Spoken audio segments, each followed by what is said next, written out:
Good day, I'm Mailit Jane Umagana. Today I will talk about the four elements of the state and the five fundamental principles and state policies under the Philippine Constitution. So first, elements of state is about population. So these are the people who make up the state.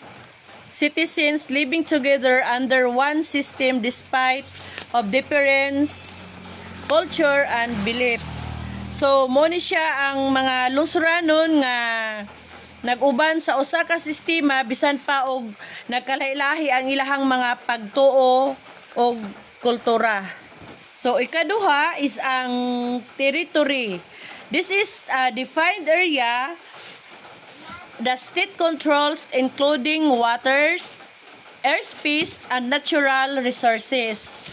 So, iyahang kuan ani siya is ang mao kini ang klaro nga dapit kung asa kontrolado ang estado, apil ang yuta, katubigan, kahanginan ug tanan nga mga natural nga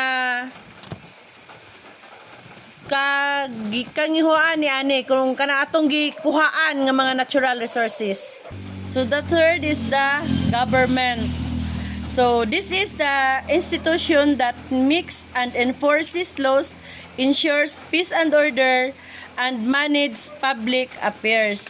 So unsa kini siya So, ang ato ang gobyerno mao kini ang usa ka institusyon nga gabuhat og nagpatuman sa mga balaod, gapanalipod sa ato ang kalinaw ug kahapsay o gadumala sa ato ang mga panghitabo dinhi sa ato sa estado.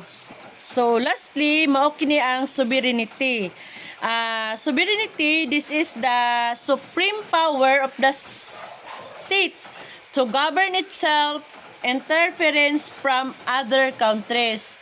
So mao kini siya ang labing taas nga gahom sa estado aron magdumala sa iyahang kaugalingon nga walay pagpanghilabot gikan sa uban nga mga nasod. So kita gyud gabuot sa atoang sa sovereignty. So dili ta gapadikta sa uban nga mga nasod o sa uban nga mga